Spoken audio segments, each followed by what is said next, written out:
Hello, everybody. Welcome to Take the Black Live, the one and only show on the internet where we discuss things like sci-fi, fantasy, lasers, dragons, foot stuff, movies, and TV.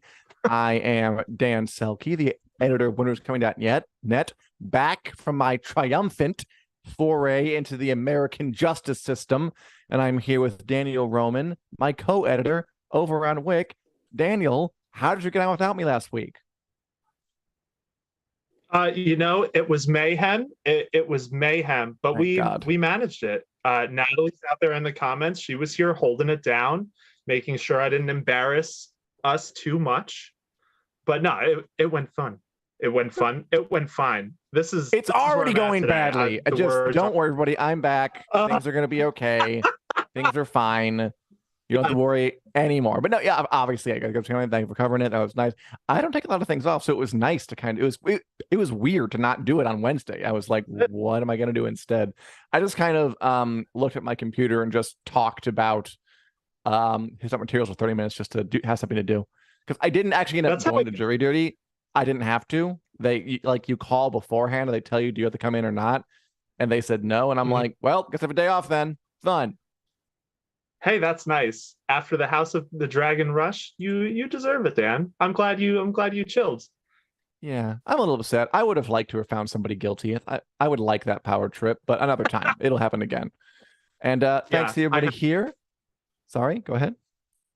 I said I have faith in you that you will get that opportunity more than I have faith in the justice system. Yeah.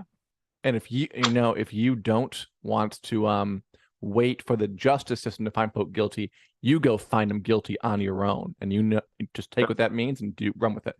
Hello, Nicole. Hello, Martha, Julie, Christian, Natalie, everybody in here. Good to see you all. And Nicole is jury duty next month. Best of luck, Nicole. I hope you enjoy as much as I did. And of course, we are here to talk about all things TV, movies, all the stuff I just mentioned. And as usual, there's plenty going on. We are definitely in the there just never seems to be a stoppage of what's on. I keep waiting for like a dead zone, but I'm always watching something new. There's always around the corner, and there's some huge stuff that's been going on lately. For example, you saw the much ballyhooed, highly anticipated, very wickedly talented movie, Black Panther: Wakanda Forever. This is maybe the biggest Marvel release of the year, of the last couple of years, perhaps. Daniel, did this Black Panther sequel live up to all the hype? Well, what's the bigger one then, would you say, than Black Panther: Wakanda Forever in the last couple of years? No Way Home. Oh, right. Spider-Man No Way Home is special because it's like 20 years of Spider-Man cinema in one movie. But I think out of all everything aside from that, Wakanda Forever is definitely the biggest Marvel movie in a minute. Probably since Avengers Endgame. I don't think there's anyone that was bigger. Since Spider-Man No Way Home. You're right. No Way Home was a big giant event, $1 billion. But this one's big. It's put in such a strange position. It's following up on Chadwick Boseman's death. He died between Black Panther 1 and 2. I feel like it kind of brought back some of that old Marvel anticipation that's sort of been lost in the past couple of years with all the shows coming out. Daniel, were you excited? And did it live up to your excitement? Yeah, I mean, I was absolutely excited. I loved the first Black Panther. I thought it was a wonderful, excellent movie. And I think this one, it definitely lived up. I've seen a lot of like criticism about it being a little too slow or not quite living up to the first one. And I don't jive with that at all. I thought it was great. I think the way that the focus shifted from, a movie about T'Challa, which is what the first one was, which is kind of what this one was originally going to be, to filling out all of these characters that were around him in different ways, kind of elevating Shuri to be like the new main character in a very organic way. I thought it worked. I think the new villain, Namor, the way that Marvel and Ryan Coogler reimagined Atlantis. So, like, I do you know anything about Namor from the comics? Am I just going to ramble for a minute? You know, okay. First things first. Is it Namor or Namor? So the character was originally. This is why I think it works so well. It's Namor. Namor the Submariner it's Namor. was the name of the I feel like they should have an E after the A or a little accent, but whatever. Go on.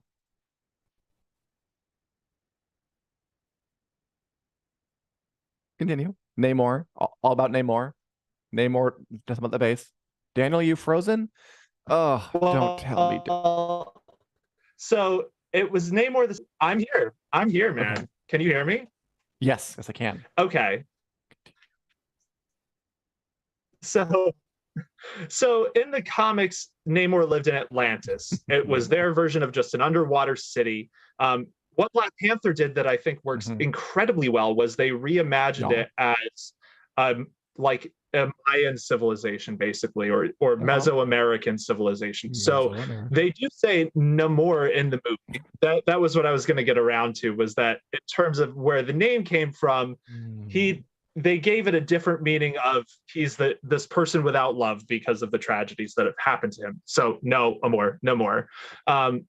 I think the way that they did that, I think Marvel deserves a ton of props, because the attention to detail that they put in, like, the Mayan and Mesoamerican nods in the movie and the way they built the civilization is, I haven't really seen done very much. I can't think of another good example in popular media that came anywhere close to what they did with Talokan, which is the name of the underwater city. So I think they earned some huge points with me for how they did that. I loved it. I love the movie. That's what I will say about it.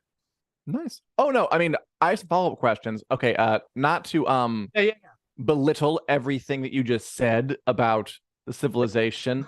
I do agree with Julie. It Namor does sound like a horse, but he's not. He's an important DC character. Take it very, very seriously. Am I given to? I also kind of agree with Nicole that watching it at home, it's available to rent, not quite hyped in the theater. Yeah, me neither. I am still feeling some Marvel, I don't know, burnout. Just I don't feel like I really need to go see it. Am I to take that? Namor was your favorite part? Because that's the thing that you've talked about the most. What about I think the rest of the characters from the first one, or is Namor the reason to go see this picture? No, all of the characters are great. I have a huge soft spot for, like, ancient Mayan myth and culture. So that particularly called to me. But I think all of the characters were really good. Especially Angela Bassett as Queen Ramonda. She was like the Oscar performance of the movie. Nice. She was excellent. I think the whole cast was really good, actually. She's wonderful. There are a couple of little incongruous bits where it feels a little bit like the movie had to do some heavy lifting for the MCU in terms of introducing new superheroes. We met Riri Williams, who's Ironheart. I thought she was really great. Dominique Thorne plays her. I expected that to feel more tacked on than it was, and it was a pretty cool part of the movie. It's fascinating. One criticism that I've seen a lot is that no one has, like, the charisma of, like, Chadwick Boseman. Like, there's no lead carrying the movie, but fill. Yeah, it is. I feel like it almost works better with the ideas of the movie, because, like, Shuri she was built kind of as a supporting character in the way she was introduced, the way her character was handled, and to see her just kind of organically have to move into the mantle of a lead character. It just worked better for me than I kind of expected it to. So that's cool. I would say, Nicole out there saying, I'll wait until it's at home. Is it worth going to the theaters? I don't know, Nicole, did you go see Thor Love and Thunder? And if you did, and you're not going to go see this movie, how do you sleep at night? But it was just a better Daniel Roman just brutally coming for our commenters. Unprompted attacks, more at 11. Yeah, that's right. No, I'm just saying it's better than the average Marvel movie, I guess is what I'm trying to say. It feels more like a legit movie than Marvel movies usually do. Does that make sense? Okay. It does. I mean, because there are Marvel movies and there are Marvel movies. There are Marvel movies that do feel kind of frivolous, like it's time for a new one, so make a new one. And there are ones where the directors seem to be digging deep and trying to find something to say. And I've gotten the impression, and again, I haven't seen it, so I can't speak too thoroughly on it. The director Ryan Coogler is trying to have something to say. I hope he said it well. And I mean, the first Black Panther was such a moment. Like, it was huge. It became like a popular phenomenon. It was quoted with people saying Wakanda Forever. It was talked about. It's the only Marvel movie to get nominated for a Best Picture Oscar. It was a big deal. Yeah. So I expect them to try and reach for that brass ring for this second one. And it sounds like they gave it the good old college try, and it was successful more or less for you. And I mean, God, I don't envy them. Chadwick Boseman's passing. Can you tell me? So I've been waiting for someone to take this story on our WiC news sheet about Angela Bassett, who I love, having like a problem with her character. Do you know what that is? Because I don't. Yes, I read about that. It's a spoiler.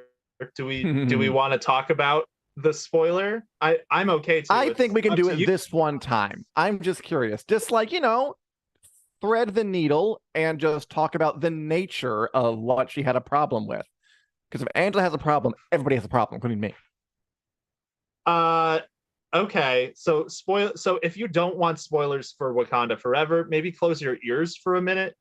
But her a fate befalls her character. And she was like, "Are you sure you want to do?" She dies. Yeah. And she's like, "Are you sure you want to do this?"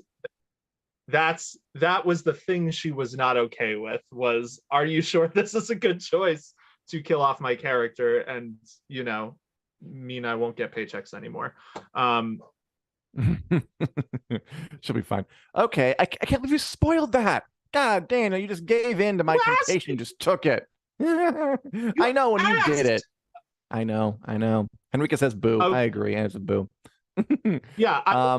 So one thing I think you made an interesting point about how this was like the Marvel movie that got nominated for Oscars, stuff like that.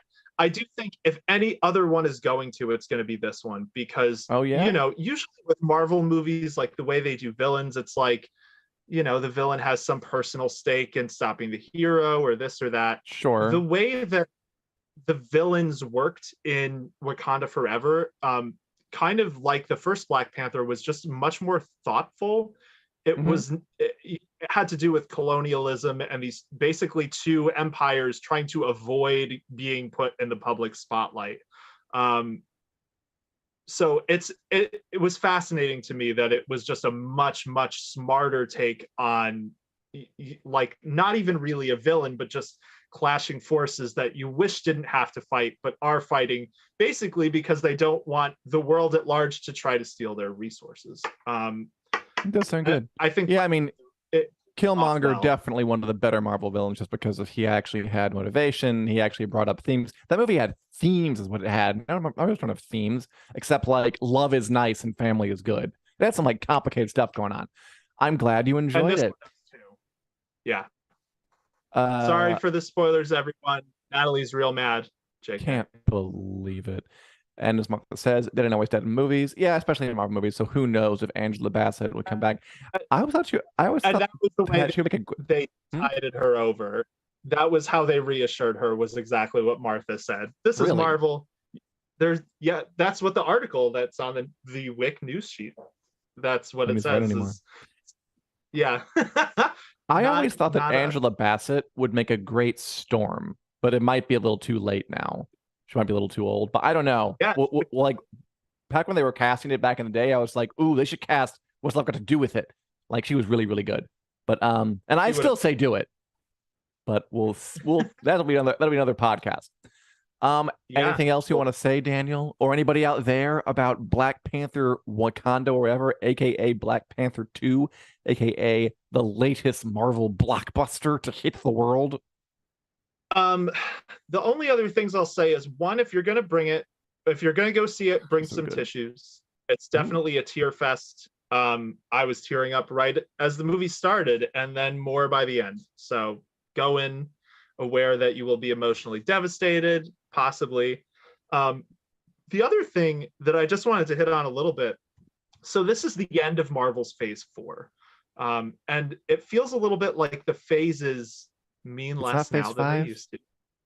No, this is so they kind of announced, I think it was over the summer at Comic-Con, that Phase 4 would end Ooh, with Wakanda Forever. okay. And when I heard that, I thought it was like a stopgap measure. They need to end Phase 4 somewhere because they were way too Hmm. ambitious originally. Because originally, Fantastic Four, all the movies in Phase 5 were part of Phase 4, and they kind of reshuffled plans and were like, Wakanda Forever is going to be our next really good one, so that'll be the end. Um, Okay. and that is what it feels like. So I just, in terms Okay. of like, don't expect this to feel like an Avengers movie in the way the phases end. Like that doesn't really mean anything anymore the way it used to. I never thought it meant anything to begin with, but I'm glad that it now double doesn't mean anything. Is the movie okay for Christian to bring his kid to? Yeah. Did you bring your kid to go see the first one?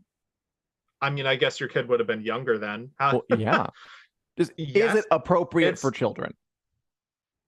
yeah. I mean, as much as any Marvel movie is, So there's probably violence and fighting and superheroes beating each other's brains out, but like it's not yeah, it's true. exceptionally gory. It does have a bigger emotional weight than most Marvel movies, but I would think so. I think it would be fine.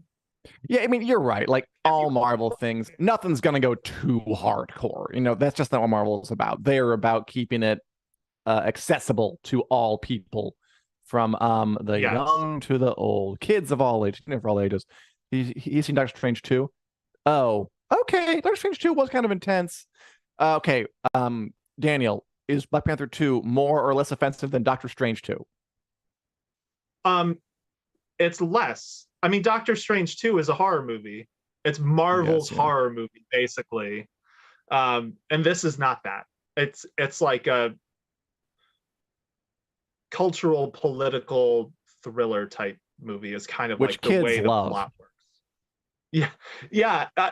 I mean, there will be things that will probably go over your kid's head at this more than most of the Marvel movies, but like it's not scary at all the way something like Doctor Strange, like Sure. Elizabeth Olsen, like she was a little scary. That's fair. She's spooky. She killed people, in kind of fun ways. All right. You know what? Something you absolutely should not show your kid unless you're like a cool parent is AMC's Interview with the Vampire. So this And why is show, Dan? why is it? Because vampires eat each other and have sex with each other, and there's blood everywhere. But this show has been going on AMC. It just concluded its first season, so I thought that it would be a good time to talk about it and wrap it up. Have you been watching it all, Dan? Have you been watching Interview with the Vampire on AMC? I haven't. I want to. I enjoyed the original movie. I enjoy the books. Everyone is saying that you should watch it. I'll be honest. The only reason I haven't is because I'm too lazy to start another subscription to another streaming service because that's where we are in the streaming wars. I have too Yeah. many as it is. Oh, I just got Um, AMC. We just like recorded it on normal TV and then watched it later. It was wild. oh, Um, as Nicole says, good show. I was very surprised with how much I enjoyed this show. I really was. So this is Anne Rice Interview with the Vampire. Pretty mhm. famous, although like the time for Anne Rice's Vampire Universe kind of came in like the 90s, and by the mid Yeah. 2000s it was kind of trailing off.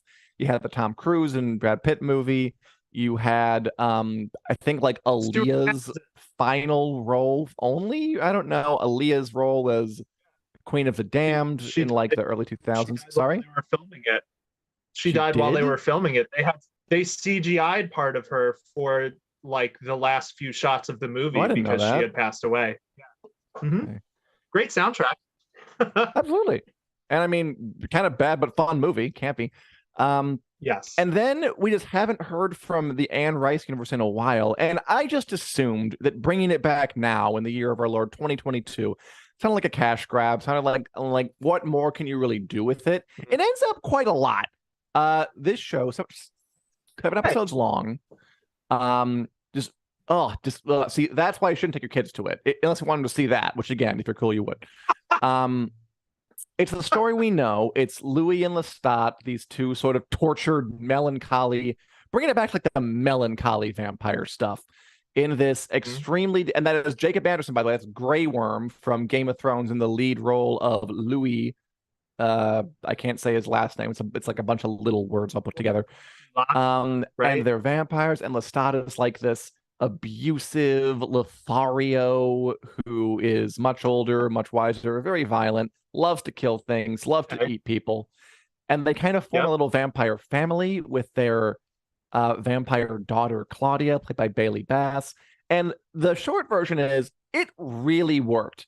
It was compelling watching Louis kind of adjust to post life, to his undead life.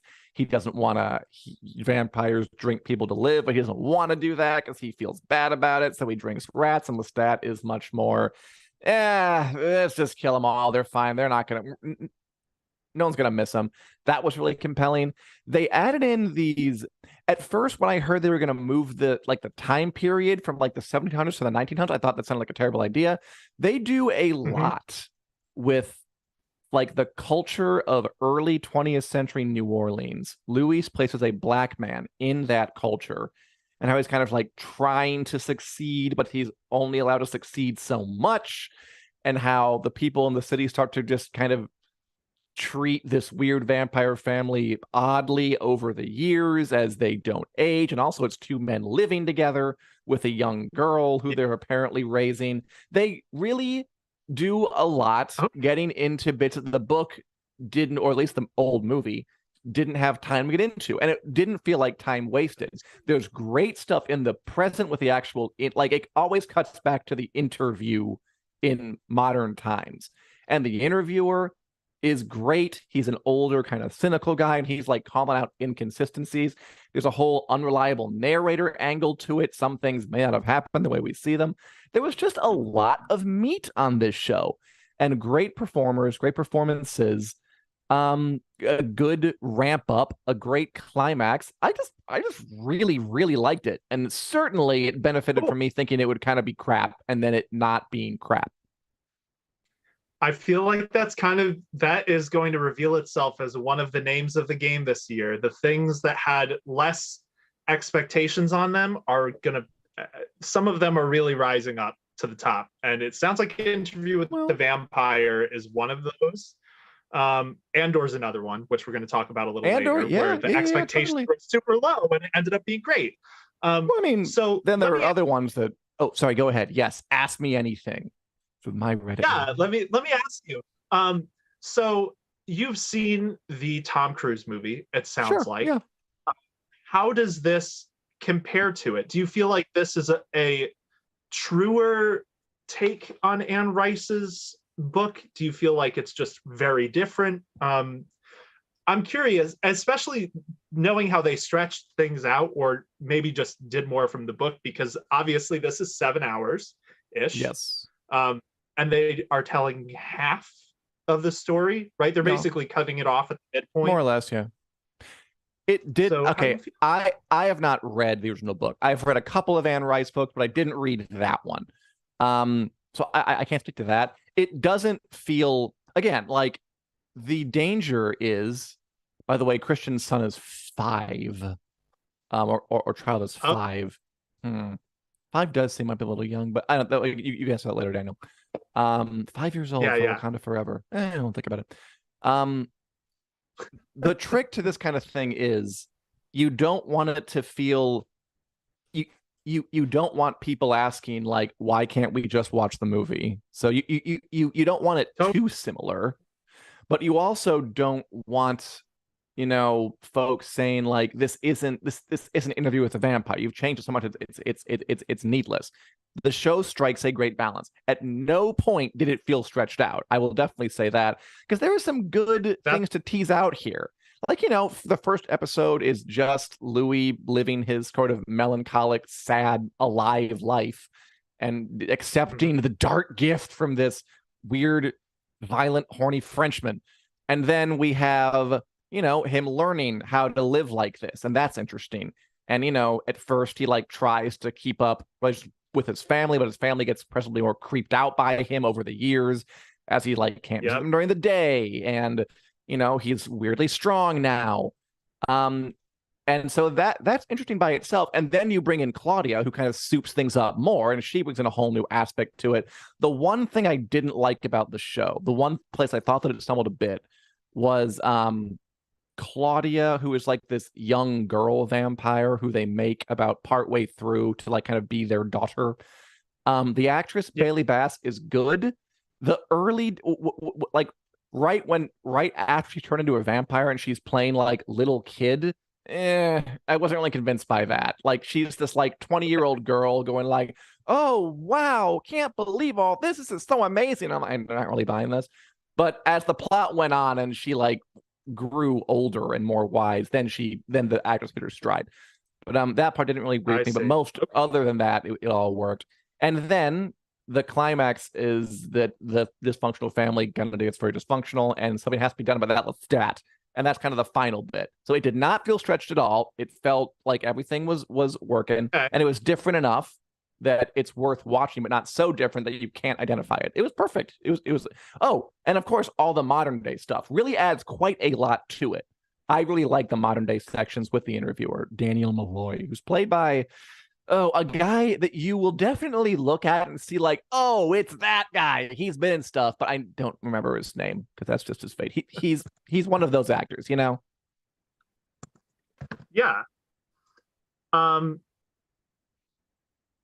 Okay, not Christian Slater. Eric Bogosian. Yeah, you try and pronounce it. Go ahead. No more. Yeah. Anyway. Yeah, it's really good. Okay, and I'm cool. happy about it sounds like and with the vampire. Yeah, it sounds like it was a success for AMC. Are you going to watch the Mayfair Witches? Because this is just the beginning of AMC's Riceverse. So yeah, like it's. Do you know what they're calling it? They're calling it the Immortal Universe. So that does give me pause at the beginning of every episode. And now a new episode from the Immortal Universe, and it's like, pump the brakes a little bit. That is concerning because it just hasn't worked once. Like, no, you don't try and make a cinematic universe. Marvel did it, and as far as I'm concerned, it's the more folk who try and fail, the more I'm thinking it's just a Marvel thing, people. And even that's kind of starting to like lose some energy as it goes on. So that makes me nervous, but the show is good enough that I actually might check out the Mayfair Witches. I'll check it out. You have earned my curiosity, AMC. Okay. Kudos to you. And I'll definitely watch season 2 of these horny gay vampires traveling over the world, killing folk. It seems like a good time. Yeah. I'm intrigued. I'm intrigued to see where they go, because they definitely did leave things out from the book. So I have read Interview with the Vampire, and I was surprised at some of the things that had gotten left out. Because of the book or the movie, big part or both? of the back half of that book is of the movie. The movie left out things from the book, where basically Louis and Claudia are going searching for other vampires, and Anne Rice explores that in a few different interesting ways. And in the book, in the movie, they just go to Paris and then meet other vampires, and that's it. So I'm excited for season 2. I feel like when I first found out that they were splitting Interview into 2 seasons, I was really skeptical. But from what you've said, it sounds like it was really good. So maybe that's for the best. Maybe that's what it needed. Okay, let me ask you another question. Jacob Anderson or Brad Pitt, who brooded better as Louis? Because he's honestly, the best performance of all of the, I mean, they feel like different. I think Jacob Anderson had the harder job. His character's more full, but I mean, Lestat's the one you want to watch for the scene. Like in the movie, Tom Cruise stole the show completely, and Kirsten Dunst. Brad Pitt was like kind of the boring one. In this one, they're all a little more balanced. So I answered your question by just kind of saying my own thing, not really saying it. That's good. You haven't upset Brad Pitt or Jacob Anderson, so well done. Now, listen, yes, everyone's great, and I agree with Leo. Biggest surprise, great. Yeah, all around excellent. Any more questions for me, or shall we move on? How did you feel? So one thing I am curious about, since Leo just brought up Claudia, so they aged Claudia up for the show. Yeah. For TV. So I was reading about because for TV. Yes, basically, so they wouldn't have to deal with the restrictions on working with a younger actor that the movie had to deal with, having Kirsten Dunst, because I don't know how old she was, but she was clearly a little kid. She wasn't like 20-year-old playing a little kid, like she was actually a little kid. Did it still work as well, having Claudia as basically a teenager instead of this spooky little vampire child? No. Okay. It didn't, but it worked, and I got it, and I understand why they did it. But like I said, I don't think it worked quite as well, especially those first, like the first episode she's introduced, and she's just I don't think she really gave good innocent. They almost like wrote her younger, like she's like 14, but that first episode she's acting like she's 8, and it was kind of like baby talk. It was sort of weird. After they got past that, it worked a lot better, but it's creepy. I went to little kids in horror movies are creepy. You know this. Like little girls in the hallways of hotels saying "Come play with us forever and ever" is creepy. Like little kids in Children of the Corn are creepy. Little baby Kirsten Dunst slitting throats and eating people is creepy. It's not as creepy, but it was good, and she did a good job, and everybody did a good job. And just it's TV. They're making 7 hours of television, not a 2-hour movie, and they have another season to do. I get it. They can't have like an 8-year-old like, okay, stay still. We're gonna spray you with some more fake blood. Okay, there you go. This gonna need to change some things. I get it. Yes, and the thought is very compelling. Okay, cool. Is a hot mess, Nicole. He's great. He's the main character. I mean, as it goes on, that's always something that's fascinated me about the Anne Rice, the vampire books. So like the first one really treats Louis like the main character, but then the whole rest of the series is really about Lestat. How much curious to see how they handle that in the show of the Vampire Chronicles? Can I ask? Like, are you like really deep in? Like, did you read everything, or just like a few here and there? I've read the first couple. Okay. First 2, I think. I don't think I've read Queen of the Damned, which is the third book. I don't know why, but I read a book called Blood and Gold in turns in a Borders once, and I finished it, and that's my experience. Gotcha. It's part of it. Anyway, what else are you watching? There's a lot. What else are you watching, Daniel? Anything else that's entertaining you now that House of the Dragon is over? We're getting toward the end of the year. Things are still coming out. What are you watching on the TV or in the movies? Yeah. Don't lie. Well, there's one thing I won't lie. There's one thing I watched recently that I can't talk about quite yet. Oh, right. Early December, we can touch on that. But beyond that, I think Andor is the main. Oh, and the Peripheral. Those are the two main shows I've been watching. Are you caught up on Andor? Did you get today's? I didn't see today's yet. So there's a new one today. I haven't watched it yet. I'll watch it later. We'll talk more about it next week. What this show is really hauling ass all over the place. They've done an excellent, again, a big surprise for the Star Wars cinematic universe. I didn't really expect to be wowed, and I understand why it Yeah. hasn't been as voraciously consumed some other Star Wars stuff because it's just so slow. And you know what? I'm gonna say it. It's Star Wars for adults, which usually is something you say kind of patronizingly, or I feel like it's applied patronizingly. This really does feel like it. Like this show has points to make about the prison industrial complex. Like actual, it's done such a great job of portraying the Empire as this mechanized fascist state in all these detailed ways. Like, you know how sometimes watch like Indiana Jones and the Nazis are just pure evil and just kind of there to be like pushed out of blimps or whatever. Like in Andor, we're following these basically space Nazi characters, and they're not likable exactly, but you can see how it's just kind of part of their lives, which is Yeah. a subtle way of approaching this that I didn't think a thing in the Star Wars universe would have the subtlety to do. I'll be honest about that. And it's slow. Not everything. I kind of get why it might be hard to swallow for some people, but I think it's Andor's Star Wars for adults, said not patronizingly by me, is my basic review. Yeah, I mean, I agree with you. That is kind of a thing that you normally hear, like Star Wars for adults. You know, the asterisk to that is, but you can still watch it with your kids, which is like Sure. usually when you say that about Star Wars, that's what that means. It's for adults, but your kids will still love it. Yeah. Your kid will not like this. I mean, unless they're very smart or inclined to overthrow governments. Unless they're gifted. Yeah. Yeah, I think Andor, it definitely is a more sophisticated show than I had Star Wars burnout before this. I was not planning to watch Andor until the word of mouth was so good. And like it has just surpassed every expectation of mine.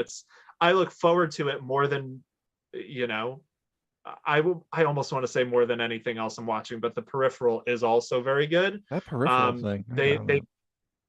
Yeah, I think Andor at this point has more, it's a more developed world. It's got a lot more to work in because of what you were saying about showing these different sides, different people commenting on the systems in the Empire. Yeah, I think Andy Serkis coming in the past few episodes, he was so good. Away. He's just masterclass anytime he's on screen. I didn't really think about it, but it's fast. He's one of the few characters who's appeared as two different characters in Star Wars. So like he was Snoke and like the cloned emperor who got killed off without being used very much. And then that guy. In the sequel series, and now he's a prisoner. So that's like two people at the opposite ends of this system. Yeah, I don't know. Very, very good. Definitely watch Andor if you haven't. Yeah, looking forward to it. Out there. And as Nicole says, anyone else watching The Crown? Yes, Nicole, I am watching The Crown. The Crown is definitely my guilty pleasure. You know, it's this extremely lavishly produced show about the most boring people on earth who are just, you know, like watching House of the Dragon, which is based on medieval royalty back when they were like chopping heads every which way. And then you go to The Crown, which is about the modern royal family who, like, I remember watching that first season being like, what is the point of you? Like the episodes are about like, will the public react badly if we, you know, drink this china, not the other one? Like, who cares? It's the British royals care, Dan. It's a very mannered soap opera at times. It's a strange show. It's this so again, I want to say lavishly produced, very, very, very well produced, and very kind of staidly written. Like everything is very just I'm looking for the words. Like everything's just very like BBC respectful, kind of has this sheen over it, proper, genteel, nothing's really too messy. But I I have enjoyed it. This season, this new one, that season 5, isn't as good as last season because they brought in Margaret Thatcher, Gillian Anderson. They brought in young Princess Diana, who's like this big, important character for the British royal story. Sure. And it was just a bit more poppin'. Now Gillian Anderson's gone, so the political part isn't quite as good, and it's just kind of like, I'll be honest, this season is about, the part everybody knows, which is Princess Diana, Charles divorcing, and then Princess Diana, I haven't seen the whole season yet, but presumably dies, and they're kind of dragging their feet. Yep. Part of me is just like, let's get to the car crash already. Just like, we want to see it. Just let's do it. But it's kind of dragging a bit more. But it's just very well acted, and I cock my eye at the historical accuracy and the framing of kind of the characters in this. As, do you want us to see them as doing a decent job? Do you want us to see their job as important at all? Because, this is about people who actually exist and who are in a system that there are real questions about whether it should be here at all. So I do kind of question a little bit the value of a show that, even if it doesn't depict these people in the best light all the time, by virtue of the fact that it depicts them so lavishly, again, with such great production values, it does seem to be on the side of the crown should be a thing, which is a kind of part of the sub-political text. But it's also just kind of fun to watch really rich idle people just kind of walk around and get into the scandals. So it's good. I like it. It's exquisite trash is what The Crown is. It is exquisite trash. Exquisite garbage. That's what I would call The Crown. So are you going to watch the rest of the season? You're in it. Yes, I am. Because I want to, because I want to see Princess Diana and McNulty from The Wire, who's playing Prince Charles, disintegrate and just go down the tube. And I want to see the Queen on TV just go oh heavens, and just react in a very British way that will somehow feel more important or not feel as important enough. The show, it's an odd show. Okay. I'm not sure quite what to make of it, but I am watching it, and I've watched a bunch of it. I skipped season 3 because I didn't know what was going on. But again, I got to season 4 because of Margaret Thatcher and Lady Di, and now I've stuck with it. So I'm on the train now, and I'm barreling towards the station. All right. Cool. That's one of those shows I've always meant to get into, but not enough that I've ever actually really dip my toes, it's low on my list, I guess is what I'm saying, even though I feel like it should be higher. Julie says the main thing she's keen on at the moment is The Walking Dead, and that's one I will say I'm a little sad I'm not watching. I haven't seen season 11. I've seen up through 10, but yeah, it's ending. I think next week is the finale. I think we can't, because that's one of our lightning round questions. We can't talk about that. We can't do it because we're going to talk about it in 20 seconds, in a couple of seconds. The finale sometime, I don't know, but I hear it's ending. It's not, though. There will be spinoffs. Don't worry. So many spinoffs. Hopefully, we'll have someone on Julie next week to talk about it. I want to find someone who can talk about the finale because it is big. It's historic. This is a big show. It's been on for a long time. The final ever episode, it means quite a bit. Kudos to The Walking Dead for lasting this long. The Crown, man.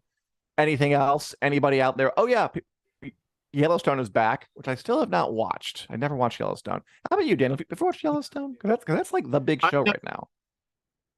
I mean, I guess it all depends on the channels you watch. I know it's a huge show. A lot of people love it. Mm-hmm. It's not really my jam. I mean, I wonder why. Yeah, I don't know.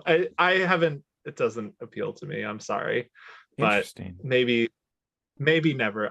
I'm sure I will never. Because you hate things that are popular and you are against the will of the people. That's right.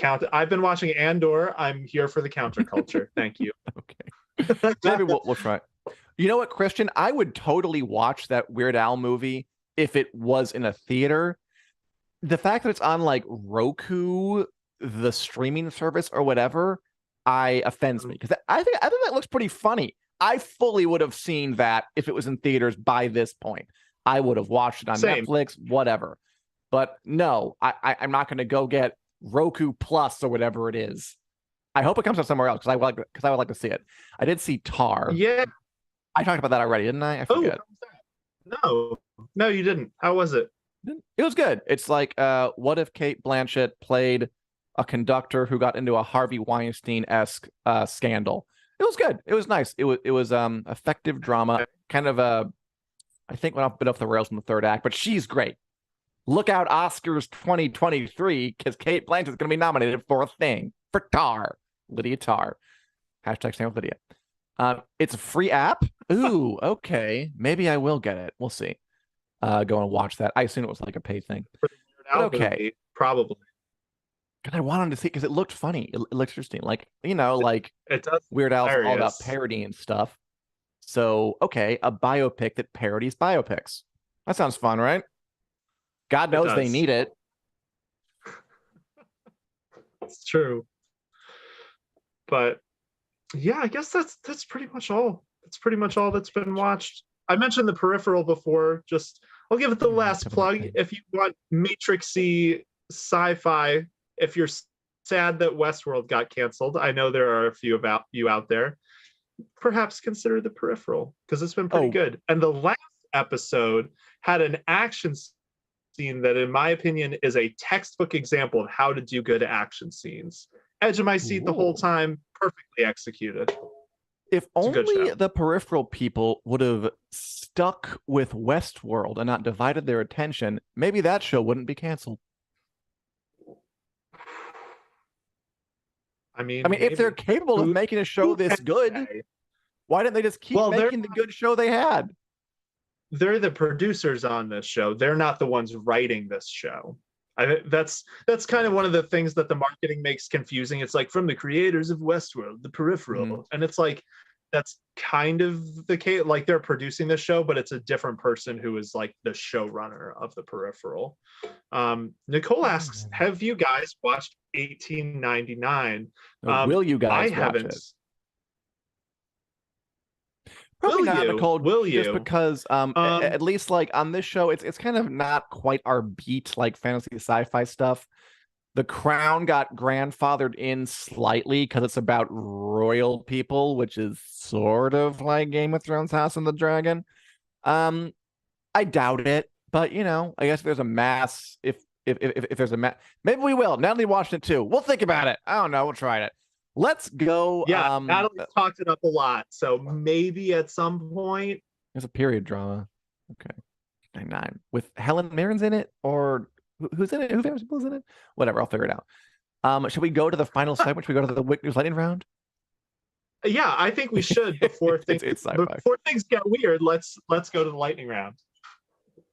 So apparently it's sci-fi. Is there time travel in that? Are there dragons? Cool. They're monsters. They fight zombies. Sweet, man. We'll check it out. Something. All right. So I'm going to ask you this one first, Daniel. Put 20 seconds on the clock for the WiC News Lightning Round. This is a long one. Daniel, Patty Considine, Steve Toussaint, Matthew Needham, and Ryan Condal will join Game of Thrones stars like Isaac Hempstead Wright and Alfie Allen at the Game of Thrones fan convention in December in LA. It's House of the Dragon stars, Game of Thrones stars coming together for a big old convention. Interesting?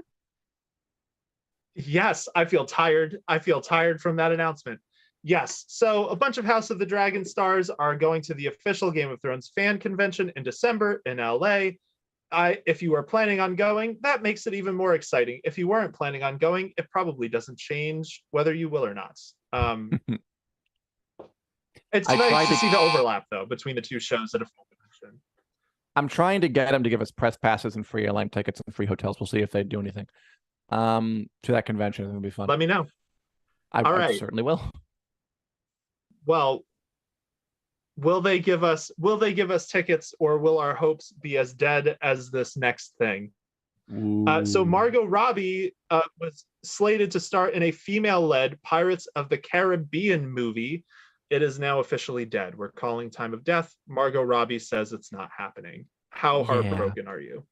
Not at all. I mean, Pirates of the Caribbean, to me, the first movie was good, and it's literally been downhill from there ever since. And now that Johnny Depp's not involved, it's not James Bond, it's not like a big enough franchise. I know Disney wants it to be very badly, but I don't know. More pirates. I wasn't too excited, so I'm fine with it going away. Yeah. Daniel, this one's just today.